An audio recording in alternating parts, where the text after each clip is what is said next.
Так. Біраздан бері ортада жоқсыздар ғой. Жоқ, енді былай болды. Кездесу негізінде кеше ұйымдастырылу керек болды. Сонымен мен қатты ауырып қалдым, Болашақ ханым. Оның алдыңғы күні мен ауырып бастаған күн еңлікте ауырып қалды. Сосын енді мен еркекпін ғой деп кішкене нормально справлюсь деген сияқты нәрсемен, бірақ еңлікке барып кешке жақын өзім көріп кетіп, кішкене мен азанда таңғы мен өмірімде өйтіп ұйқыдан ерте тұрмайтын, 6:30-да тұрсам қатты дірілдедім. Сөйтіп тұрдым да, қазір нормально болып кететін шығармын деп дәрімді іштім да қайтып ұйықтап, қазір 2 сағаттан кейін тұрамын деп сөйтіп настрой қойсам, вообще болып тұрған жоқ, шамам болып тұрған жоқ. Дірілдедім, полный бір күн орнымнан тұра алмай қалдым. Сосын телефонымды алдым да, енді жауапкершілік алып қойғаннан кейін бәріне ертерек айттым. Енді бұл кісі тұрып жуынатыны бар, боянатыны бар, Ернар да күтіп отқан. Сосын айттым, мен қатты шамам жоқ жерде, еш нәрсеге істей алмайтын сияқтымын бүгін.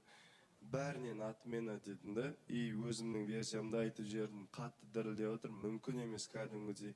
Даже далаға шықсам мен қалтырап ауырдым да кәдімгідей.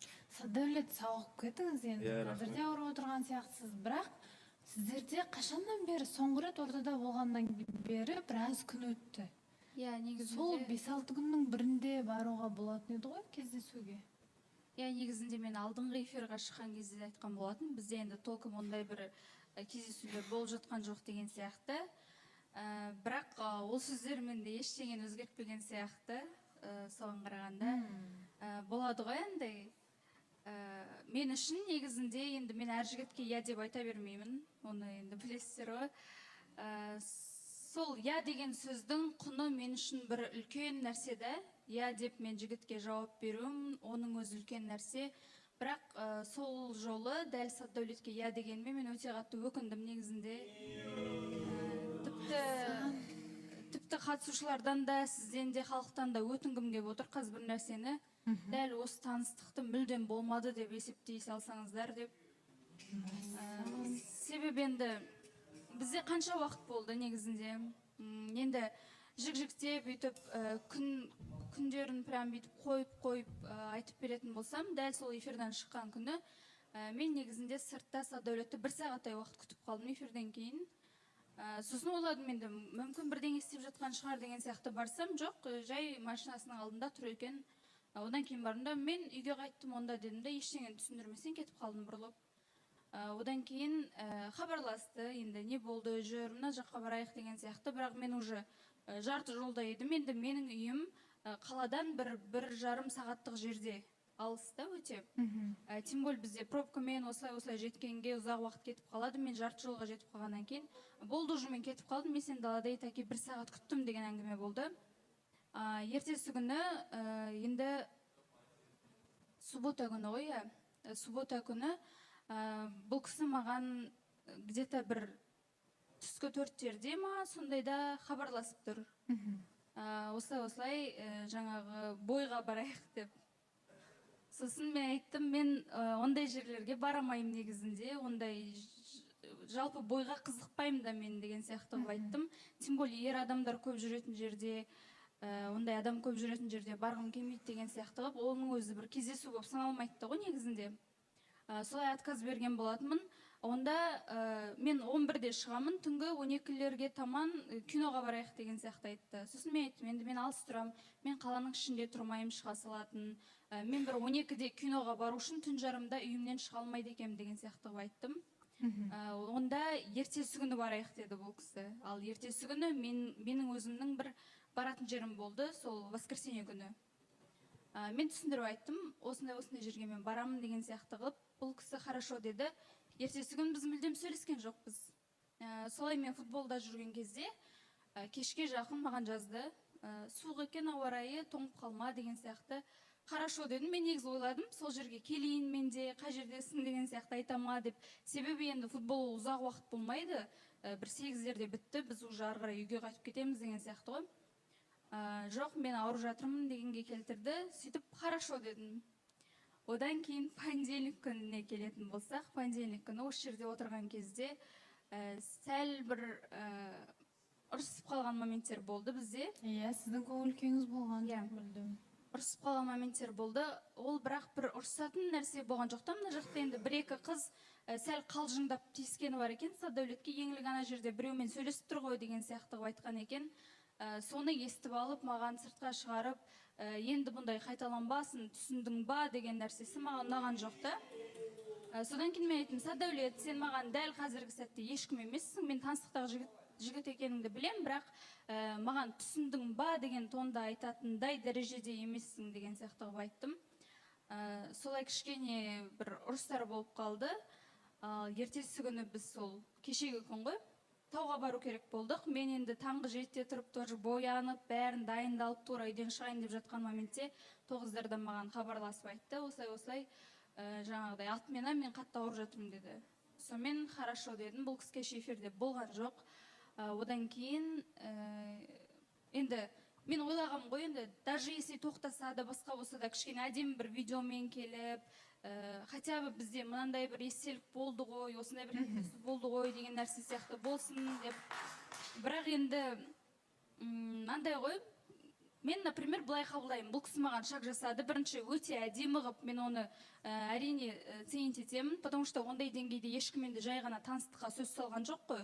Таныстыққа әдемілеп сөз салды, менің я деген жауабымды естіп алды. Бірақ одан кейін уже қолын бір сілтеген сияқты болды да, енді я деді ғой, болды деген сияқты болды ма екен, білмеймін. Сол нәрсесі маған негіз жігіттердің өте қатты ұнамайды. Қыз я дегеннен кейін ары қарай қадам жасамай, не үшін сөз салады сонда, не үшін біздің ответімізді күтеді деген сияқты ғой. Осы нәрселердің барлығы енді менде кішкене андай болып қалып қалды. Лучше бы осы таныстық мүлдем болмау керек еді деген сияқты. Асығыс емес пе, білмеймін тіпті. Енді мен версиямды тыңдай алсаңыздар өтініш. Иә, Садәулет. Қазір еңліктен, қазір полноценный обидасын естіп отырмын. Шынымды айтайын. Полноценный мен андай адам отырайық сөйлесейік деп мен 1000 рет айтамын. Ол нәрсеге енді адам көнбесе, енді мен де артынан бүйтіп айта алмаймын ше. Мен сенбесеңіздер, Ернарға да айттым да сол күні. Айтып жатыр ғой, мен Садәулетті 1 сағат күттім деп. Мен айттым, менімен сөйлескісі келіп тұрған жоқ ау, маған бір ренжіп қалған сияқты. Мен бір нәрсені дұрыс істемей қалдым ба, Ернар дедім. Жоқ, вроде бәрі дұрыс, біз күтіп қалғанға соны тырысып қалды ау деді. Сосын айттым, Ернар дедім, онда мен звондамай қойыншы, по-братски білесің ғой. Мен қазір айтсам, типа, бір қалай айтсам болады, менікін дұрыс түсінбей қалама, может сен өзіңнің тіліңде дұрыстап түсіндіріп жібересің ба деген сияқты. Өзім де хабарластым, жазып та жібердім, хабарластым, одан Ернарға айттым, пожалуйста, білші, еңлікке не болып қалды, бір нәрсе болды анаған дедім. Сосын мен типа кет қалдым дегенге келтірді, хорошо дедім. Одан кейін мен кездесулердің бәрін мен айттым, мен өз мойныма алам, полный бәрін дұрыс істеймін дедім. Одан кейін менде андай ой болған жоқ, то что ойбай я дегізіп алам да, одан кейін білгеніңді істеймін деген сияқты емес, просто положение әртүрлі болып кетті да енді. Мен қазір жігіт басыма өтірік жараспас, ауырып қалдым, анау деген сияқты. Бірақ енді шынымен де менің положением сондай болып қалды. Бұл кісінің мамасы да жерген болатын, Айнұр тәсе көріп отырса, кел өзім сорпа дайындап берем, кел ет асып берем деген сияқты да. Саған ондай қамқорлық бас жағынан болып жатыр. Разымын, ол жағынан вообще әңгіме жоқ, наоборот айтып жатыр да, типа ұрыспаңдар, не істеді, сенің жағдайыңды білді ма деп. Мен айтам, білді деген сияқты. Енді бұл жерде менікі дұрыс емес, Баласахан, мен полный мойындаймын. Менікі дұрыс емес, қалай алайын, мен ауырбатын. Садәулет, ауырғанға дейінгі уақытты айтыңызшы, неге кездесу болмады? Мен құрайлылық таныттым. Біз пятница ортадан кеттік, дұрыс па? Біз пятница ортадан шықтық. Одан кейін сол кезде айттым, дұрыстап не істейік деді. Фото-видео істейік деді. Хорошо деп мен оны уже миыма түрттім.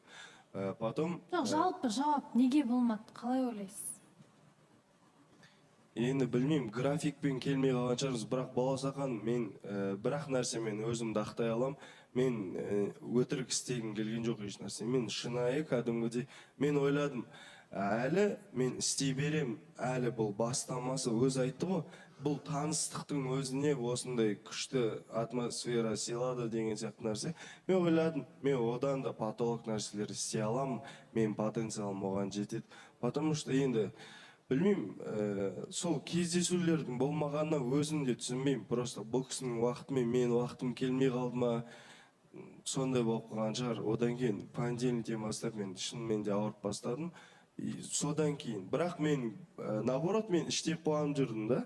Мына еңілік маған жазып жүрді, андай қалай айтсам бұл.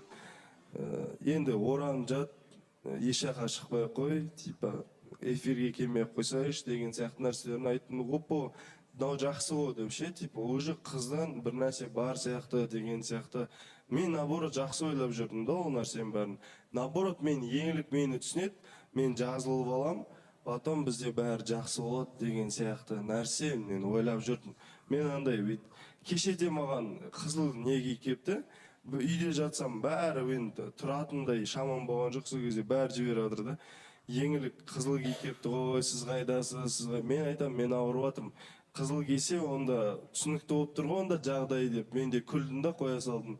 Сөйтіп Сатөлет, бірақ қараңызшы, жаңа еңілік айтып отыр ғой, тіпті жоқ деп санағым келеді, болмады деп те есептегім келеді деп. Неге, қандай жағдайда қыз ондай әңгімені айтады? Ер азамат өзі бір құлықсыз кездесуге шақырады, жай ғана бара салайық дейді, күттіріп қояды, одан кейін бір ниеті байқалып тұрады ғой, жанып тұрған жігіттің бетінен қақпайды қыздар. Жүр кеттік барайық, қазір осы жерге келе қоям, сен мына жерге бара қой, саған жеңіл болсын, саған жақын жерде кездесе қояйық деп бар ыңғайын жасап отырсаңыз, кез келген қыз кездесуге барады.